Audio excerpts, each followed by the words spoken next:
The family that vacations together stays together. At least, that was the plan. Except now, the dastardly desk clerk is saying he can't confirm your connecting rooms. Wait, what? That's right, ma'am. You have rooms 201 and 709. No, we cannot be 5 floors away from our kids. The doors have double locks. They'll be fine. When you want connecting rooms confirmed before you arrive, it matters where you stay. Welcome to Hilton. I see your connecting rooms are already confirmed. Hilton, for this day. Welcome to Fine Tuning with Drew Taylor, your one-stop shop when it comes to animation news and commentary. I'm entertainer-writer Jim Hill, and my co-host for this podcast, Mr. Taylor. Well, his musings on the Mission Impossible movies can be found over on the Light the Fuse podcast, and his writings on the industry, you can read those regularly over on The Wrap. Drew and I are recording this week's show on the evening of Thursday, June 1st, which is the night that Sony Pictures Animation's highly anticipated sequel to 2018's Spider-Man Into the Spider-Verse, Spider-Man Across the Spider-Verse, will be holding its Thursday night preview screenings. And Drew, how can the studios persist in calling these Thursday night screenings? These days, they typically start at 3 o'clock in the afternoon. And secondly, they're not really previews of the movie. Previews used to be the things you hold a weekend before the movie came out, maybe 2 weeks out to build buzz. Right. And it would be attached to another movie or something, right? That's it exactly. But you'd buy a ticket to see Con Air, but Jim, you'd get to see Face Off as well. There we go. You know what I mean? There we go. These screenings are done out ahead of the official opening of the movie on Friday to artificially boost the weekend gross, or the opening weekend gross. This is sort of the theatrical equivalent of the thing you bring up all the time. When they order 20 episodes of an animated series and then they release a 10-episode first season and then announce, hey, it's renewed for a second season. It's like, no, it's not. You always ordered 20 episodes, and so there were going to be 2 seasons no matter what. So everybody in the industry actually understands what's going on here. And I get why they do it. I was actually pulling numbers earlier today, and Ant-Man and the Wasp: Quantumania, its Thursday night preview screenings, they pulled in $17.5 million, and the film itself made $106 over its opening weekend. So that's 16% of its overall opening weekend box office take. Same thing with Guardians. They did $17 million on their Thursday. That wound up being 14% of the opening weekend take. And Little Mermaid, just this past weekend, 10.3 of the $95.5 million. So again, 10%. I mean, these are not huge numbers, but they're also not insignificant. And also in a town where people brag about box office numbers, it's just every dollar counts. But in town, I mean, how do people talk about? Do they also use the term Thursday night preview screenings, or is it just? Yeah, Thursday night preview screenings. It used to be that at least that it was at midnight, and that it would just be a little bump of maybe a couple of $1 million. But now that Thursday, you're right, is a really big deal. Not only in terms of adding to the weekend box office, but obviously like prognosticating how much is it going to make. If it made $6 million on Thursday, what does that look like for the weekend? And they become really, really important. And you're right. I think that they've been showing Spider-Verse since like 4 p.m. out here. That's it. Nancy and I will finally get to that next week sometime. But okay, anyway, folks, we have lots more news to cover. But before we do that, I want to remind you, news portion of Fine Tuning is brought to you by Storybook Destinations, trusted travel partner of the Jim Hill Media Podcast Network for a worry-free travel experience every time. Please book online at storybookdestinations.com. On last week's show, we talked about the Elemental experience, which is currently touring the country as part of Disney's promotional push for Pixar's Elemental. Did you see the coverage coming out of Cannes this past Saturday where this Peter San film closed out the festival and got a 5-minute long standing ovation? So good for Peter. We love him, Jim. We love that rascally Peterson, don't we? And, he looks good in a tuxedo. After all those years at Pixar, he's in T-shirts and he cleans up nice. Anyway, back to the Elemental experience, this 5-city tour, which, by the way, is sponsored by Fandango, Dolby, and I'm the Chef Too.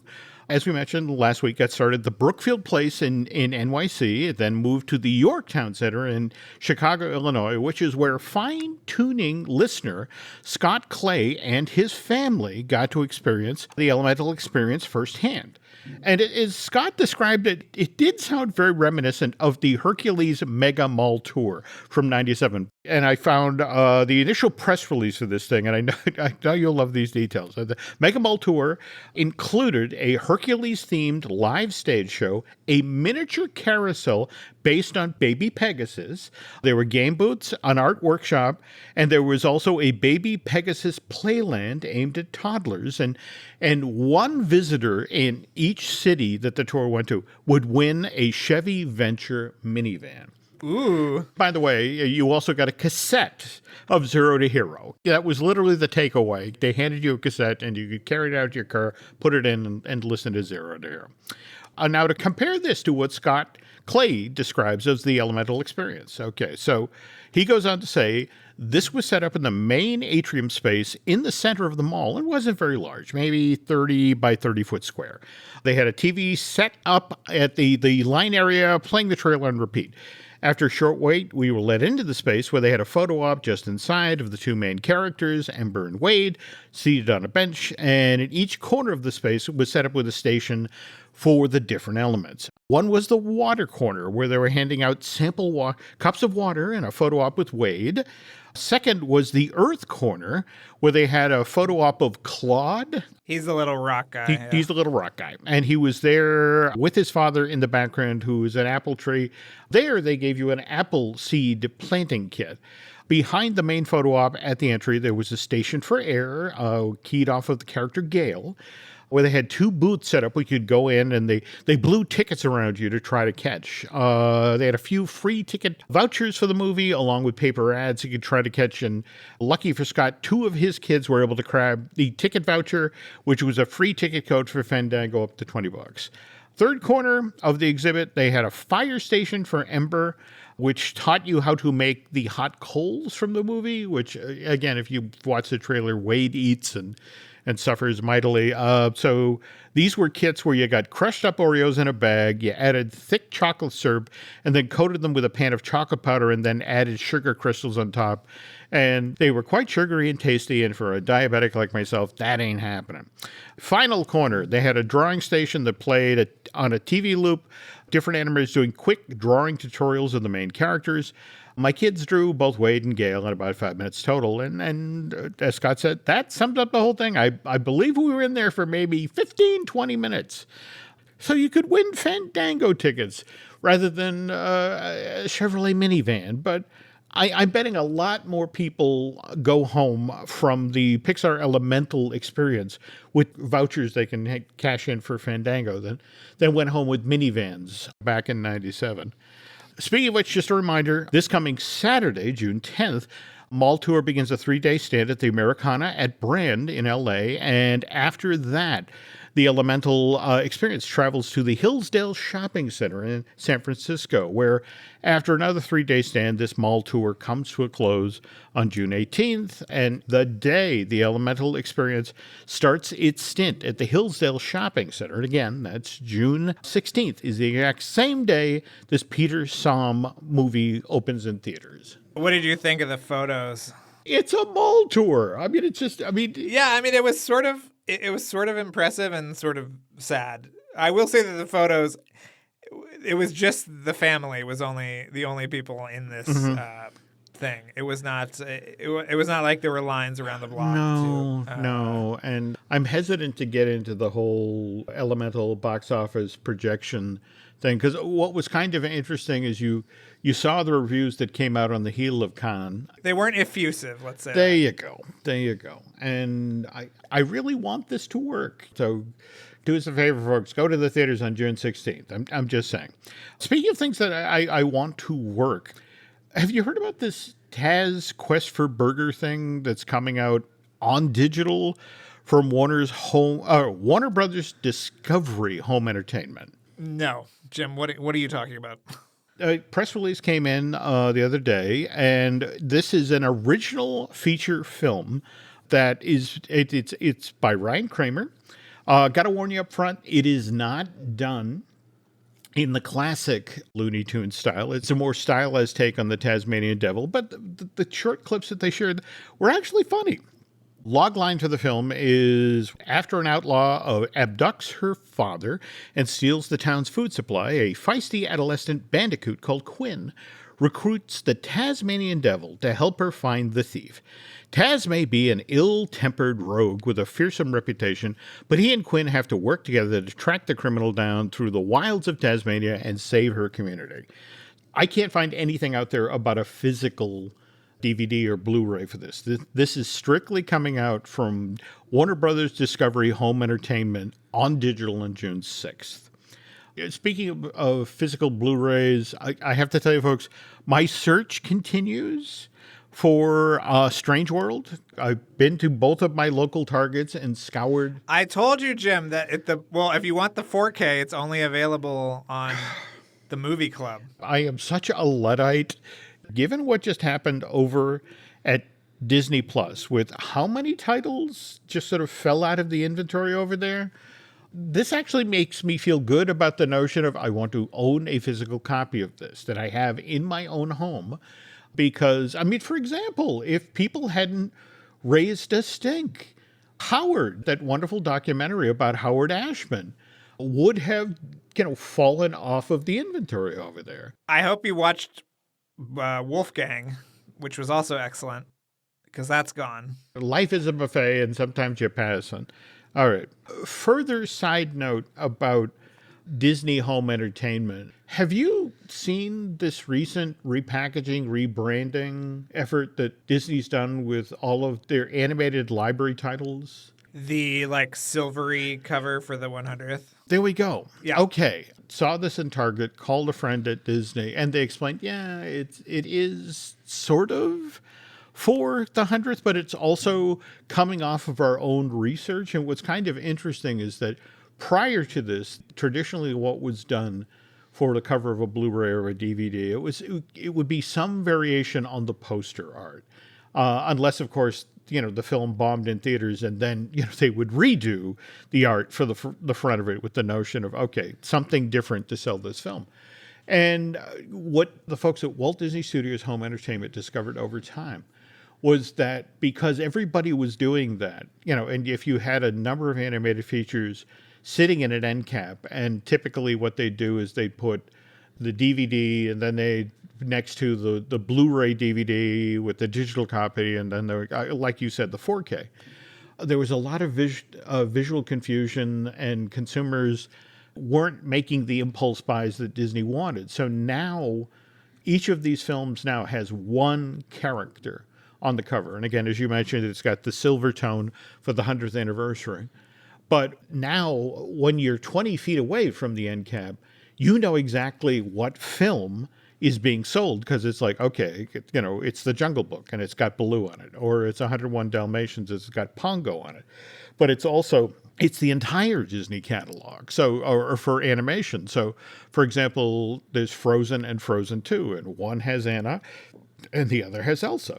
But yeah, that they're hoping on the other side of the 100th that if these sell the way they hope they will, Disney going forward, this will be how they market their animated features, at least when it comes to Blu-ray and DVD.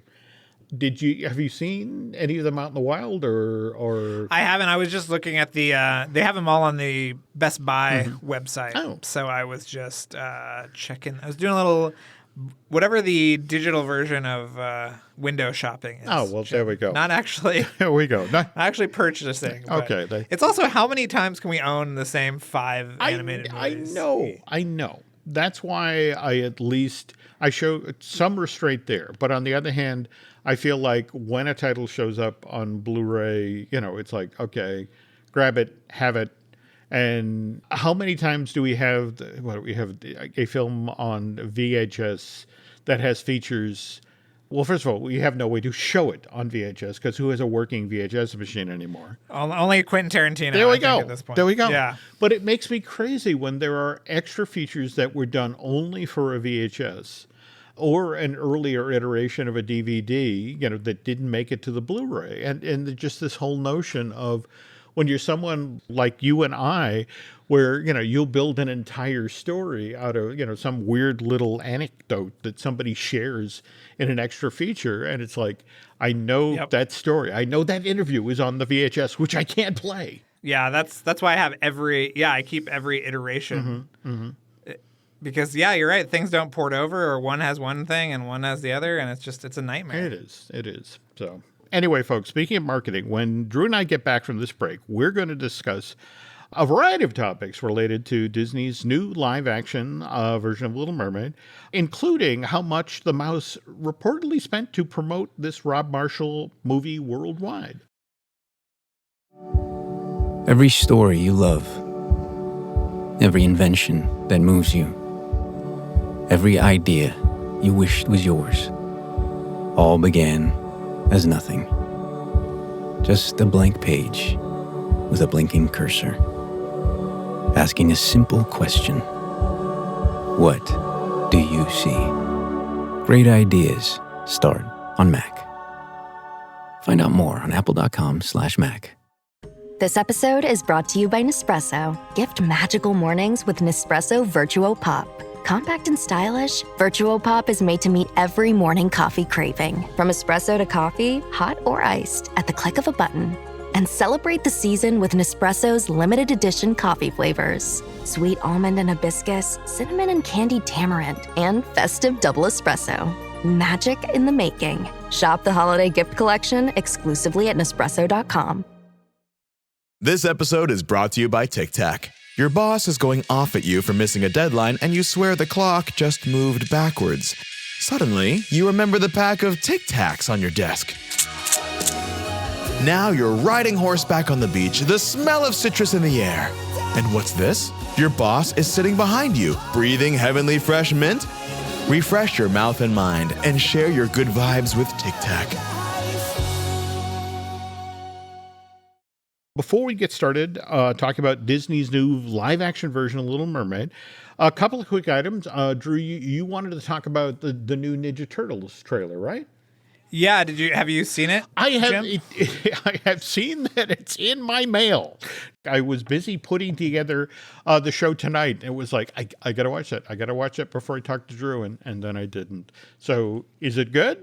Oh, it's an absolute delight. Oh. I think this movie is going to be really awesome. It's obviously directed by Jeff Rowe, who we know as the co-writer and co-director of The Mitchells vs. the Machines, and we're fans of his work on Gravity Falls.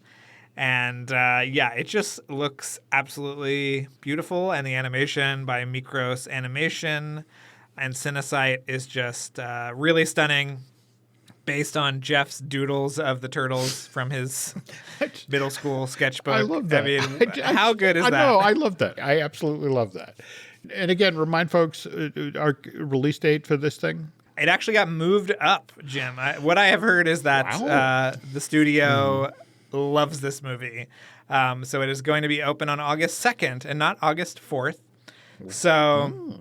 Okay. Jim, I assume that next time you go to Target, you will be assaulted by the amount of merchandise connected to this movie.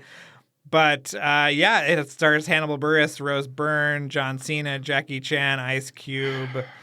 I mean, come on. This is gonna be awesome. No. It sounds like so much fun. All right, I promise. I finish here. We'll go straight to the trailer. Oh, other stuff, folks, to be aware of coming down the pike. This coming weekend, Studio Ghibli Fest 2023 has a screening of Hayao Miyazaki's Kiki's Delivery Service. And what I love about the folks at Fathom Events is that they give us animation fans options. On this coming Sunday, June 11th, between 4 and 7, at 4 and at 7 p.m., you can see the English dub version of this Miyazaki classic. And then on Monday, June 12th at 7 p.m., and then again on Wednesday, June 14th, also at 7 p.m., you can see the original Japanese version with the English subtitles. And do we know if the English dub is the one from 1990 where I want to say a Lisa Michelson voices the title character, or if it's the Disney produced version from 97 where it was Kirsten Dunst, right? Yeah. I love the version from 97, largely because of Phil Hartman's work as Gigi, the Black Cat. I will say that they recently showed a dubbed version of Porco Rosso at the New Bev, and it was the Disney one with Michael Keaton. Okay, all right. As Porco Rosso. Okay, so that suggests, it'll be the 97. All right, cool. Speaking of things that I love, I was a huge fan of the Peanuts comic strip when I was growing up. Likewise, all of the various Peanuts animated series. And look, everybody talks about the Charlie Brown Christmas, which debuted on CBS back December 9th, 1965. But almost no one talks about the animated special that debuted on that very same network just 6 months later. And that was the Charlie Brown All-Stars. That TV special, also directed by Bill Melendez, also written by Charles Schultz, first aired on CBS 57 years ago this week, on June 8th, 1966. Later this week, on Friday, June 9th, The Snoopy Show starts its third season on Apple TV+. And have you seen this yet, Drew? I haven't watched any of the new Snoopy Show, so Jim, here's your chance to tell me how wrong I am. Well, no. It's the folks at Wild Brain who have been handling the animation.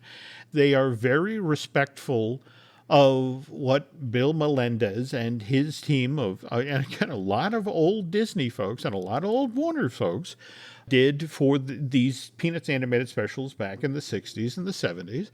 The animation is just a little bit better.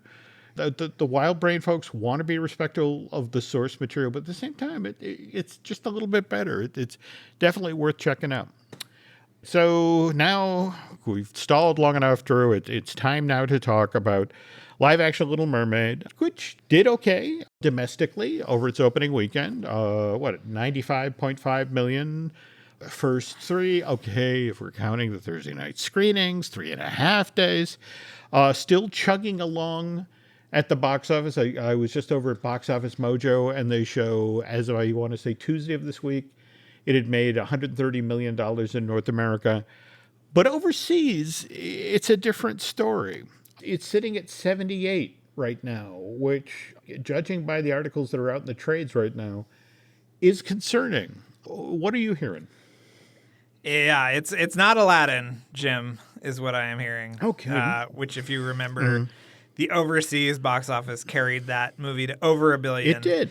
Korea, I think, was like a very big market for that. But yeah, the number looks good, except that when you factor in that it was a holiday weekend and it is literally the only thing basically since Mario Brothers that is for kids and families, it's not a great number. And I've heard that it's going to struggle to break even at this point. Part of the problem here is this film was so much more expensive than I think Disney ever anticipated. I mean, remember, they did that flyover of Pinewood Studios, and we actually got to see Eric's ship sitting out on a couple of other sets were outside of the sound stages because... Yes. That wasn't you by Reconstruct, was it?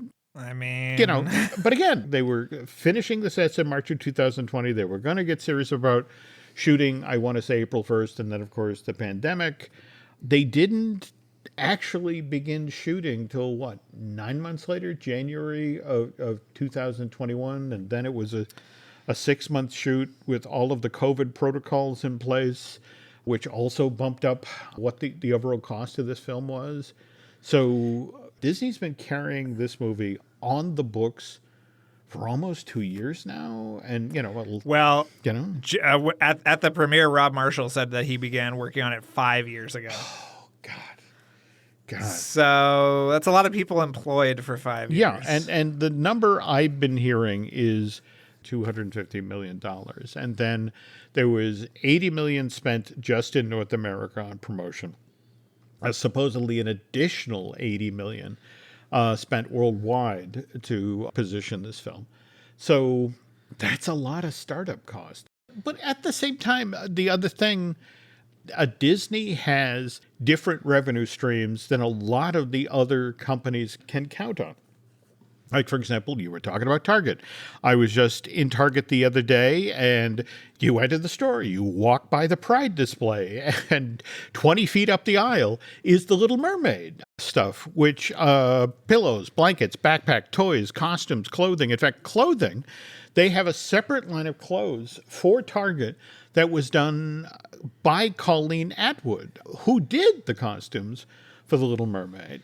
I mean, literally, there's a display explaining that these are inspired by the work of Colleen Atwood, who did the costumes for The Little Mermaid. And speaking of Colleen's work for the actual film, out ahead of the theatrical release, Atwood was asked by Harper's Bazaar about one item in The Little Mermaid's wardrobe that didn't transition from the animated film to the live-action film, and that's Ariel's seashell bra. Did you hear the story about this? No, I didn't. I was wondering what happened there. Okay, well, Colleen said, we walked away from that one. I think we wanted to have a more fish-like quality to the girls, and having them plonk seashells on their breasts seemed like a weird way to go. And when you start putting shells on real bodies, it's hard to make them look good, believe me. So we went with a bralette that still had a fish vibe, but wasn't as aggressive as a shell bra. And speaking of making Ariel and her sisters look more fish-like, there's the tail that Colleen also designed for Halle Berry, which, by the way, goes all the way up to Holly's chest and all the way down to her legs. And this comes from an interview that Atwood did with Variety. And she said, we made it to scale. And it's like, did Colleen just make a dad joke? Like fish? Never mind. Okay, and they 3D silk screened the tail and painted it on. So you got the nuances of color, and we used all sorts of layers of sheer material, which gave the tail and the scales an iridescent effect, and lots of good work. But again, to pivot back to The Mermaid, surprisingly low box office numbers overseas. So what's going on here, Drew? If you look at places that IMDb or Rotten Tomatoes or that sort of thing, they're actually changing the way that they list those things due to a weird series of review bombing. Yeah, I saw that IMDb suspended the ability to review, I believe, because of this. Mermaid hasn't opened in all territories overseas yet. I mean, there's still a number of major markets to go into, but how much of this do you think is racism? I think that's a big part of it. I really do. And I don't know why people are so weird, but it's distressing for sure. We've seen it with Black Panther and other things. We have. Yeah. But what's kind of interesting is, do you know the actress Stephanie Mills? She's the one who played the role of Dorothy in The Wiz, the 1974 Broadway musical, which reimagined L. Frank Baum's The Wizard of Oz as a musical for the stage told with an all-black cast. She recently took to social media to talk about what she dealt with back then and to offer up her sympathies to Halle Bailey. And what Mills said was, as a young black girl playing the role of Dorothy, I know what Halle Bailey has been dealing with. I got so much hate mail. I was told that Judy Garland is turning over in her grave, all because a little black girl was playing a part that was once played by a little white girl. And that's 1974. This is 2023, almost 50 years later. You'd think we would have evolved past this nonsense, but no.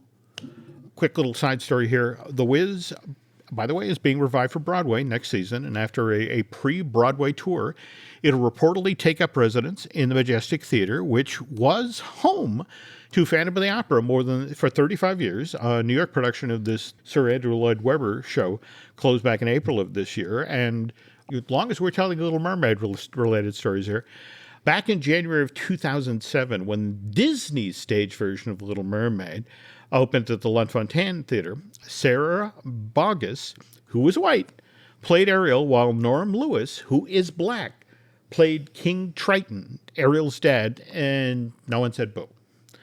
Jump ahead 7 years. May of 2014, Norm Lewis becomes the first African-American actor to play the title role in the Broadway company of Sir Andrew Lloyd Webber's Phantom of the Opera. So who plays Christine to Norm's Eric? It's Sarah Boggess again.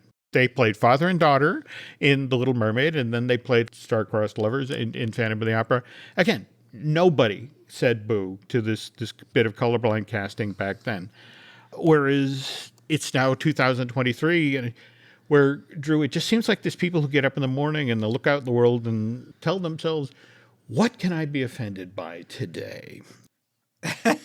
To bring this full circle, did you see what Marcus Ryder, the blog post he put up just in the past couple of days, the one that's titled Disney's Little Mermaid, Caribbean Slavery, and Telling the Truth to Children? I saw the bullet point, but who is this guy anyway?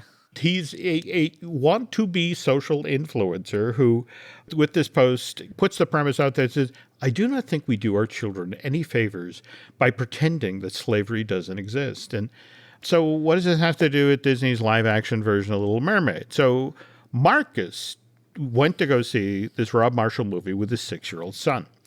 And near as Mr. Ryder can tell, Disney's new live-action version of Little Mermaid seems to be set in the Caribbean of the 18th century, which is when, in the real world, the slave trade would have been operating at full steam. And to Marcus's way of thinking, boatloads of proud Africans in chains were headed to the Americas, and they would have been passing right overhead as Ariel and Sebastian were performing under the sea.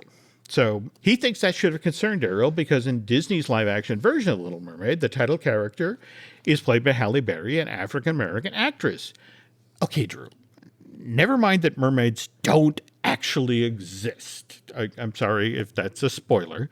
But Marcus Ryder is determined to make a politically correct point here, which why he then goes on to say, setting this fantastical story in this time and place is literally the equivalent of setting a love story between Jew and Gentile in 1940s Germany and ignoring the Jewish Holocaust. I'll buy that Ursula's big number in The Little Mermaid, Poor Unfortunate Souls, is a tribute of sorts to the songs of Kurt Weill, the guy who wrote the Threepenny Opera. But I think it's a real stretch to try to even make an indirect connection between the live-action remake of a Disney animated film from the late 1980s and the Holocaust. Which reminds me, there's that line that I love from the theme song for Mystery Science Theater 3000. It's like, if you wonder how Joel eats and breathes and other science facts, just repeat to yourself, it's just a show. I should really just relax. So wise words from Joel Hodgson and Josh Weinstein, who they wrote the lyrics to that song together. Just repeat to yourself, it's just a show. I should really just relax. One final bit of mermaid-related news here. As we've been saying over the past couple of months, DreamWorks Animation has been planning on capitalizing on Disney's new live-action version of Little Mermaid to leverage promotion of its own Ruby Gillman, a teenage kraken, and just over the past couple of days, lots more clips, more peeks into the world of this Kirk D'Amico film.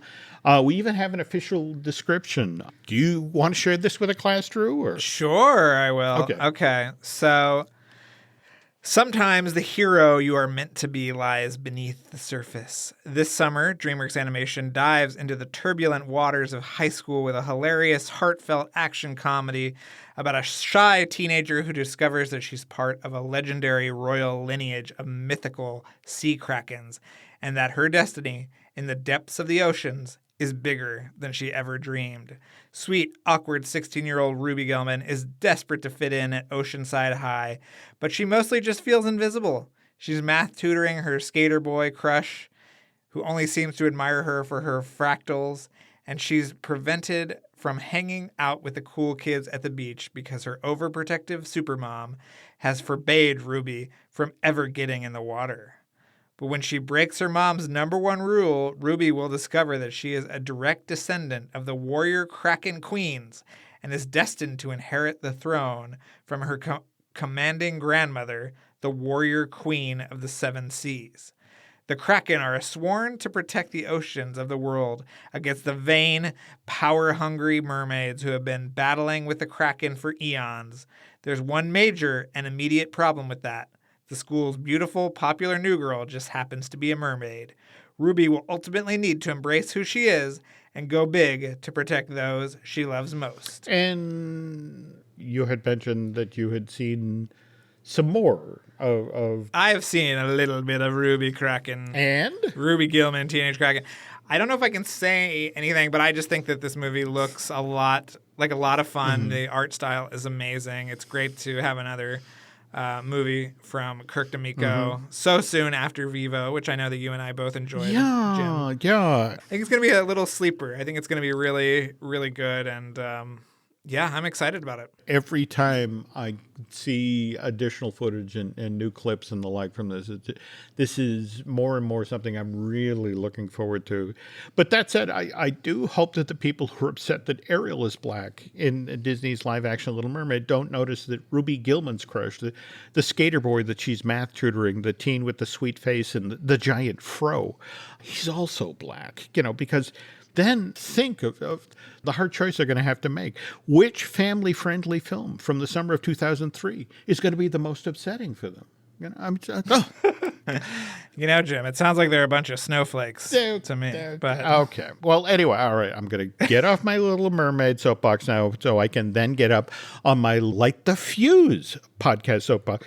Because, look, folks, if you're not listening to Drew's Light the Fuse podcast, folks, you are missing out on some truly amazing stories. Mr. Taylor, and as I mentioned earlier, his equally talented co-host, Charles Hood, take you behind the scenes, well, not just on the Mission Impossible movies, but also the ever-growing world of John Wick. Did you see development on John Wick 5? How? How? I don't know. I mean, is there a... Is there a seance or something that's going on? I'm not really sure. Same thing here. Yeah. Okay. Also, Top Gun and its sequel, Top Gun Maverick. All right. So you're finishing up a fun series over on Light the Fuse right now, aren't you? Yeah. I mean, we're finishing up a lot over on Light the Fuse. We're finishing up Brian Burke this week, and then. Yeah, and then we're going quiet for a little while. I can't really talk about it yet, but we will be back. I think I can safely say that. Don't worry. Don't delete us from your RSS feed. We will be back. And that's all I can say for now, but very exciting. Jim, you know what's going on, so you know that it's very exciting. Given the world of Mission Impossible, I love that you're going undercover. We're on the run. There we go. We're finally the Paramount Legal is finally after us for copyright infringement, and we've got to go underground. Disavowed we have been. So yeah. Folks, trust me, when they resurface, this is going to be cool. And not nearly as cool. It's the stuff we have here. I mean, we have a couple other podcasts we'd like you to check out. We, of course, have Disney Dish that I do with Len Testa. Likewise, we have Marvelous Disney, which I do with Aaron Adams, who, by the way, also has his own fun new show, 32nd Street. Please check that out. Likewise, looking at Lucasfilm with Brian Gahn. Going to try to get a new one of those out the door this weekend, too. Beyond that, social media. Talk to me, Drew. So you still on Twitter? Yeah, I'm still on Twitter and still on Instagram. And I'm very curious. Instagram is unveiling a kind of Twitter killer soon. So I'm very interested to see. Yeah, so Drew tailored, like a tailored shirt on both. And what about you, Jim? Where can people see your MGM series? Yeah. Well, we actually wrapped that at the end of May. I'm working on a new series, which hopefully get going in a day or so. But yeah, on Twitter and Instagram is Jim Hill Media, and on Facebook is Jim Hill Media News. Let's see. Beyond that, folks, if you could do Mr. Taylor and I a favor, if you get over to Apple Podcasts and rate and review, well, not just the show you're listening to right now, Fine Tuning, but also Light the Fuse, that would be great. Also, if you really, really, really like what you heard here tonight, if you want to head over to Bandcamp and subscribe, that would be cool. And I think for now, that's going to do it. So that's going to do it for this week. Thank you for listening. And Mr. Taylor and I will be back soon.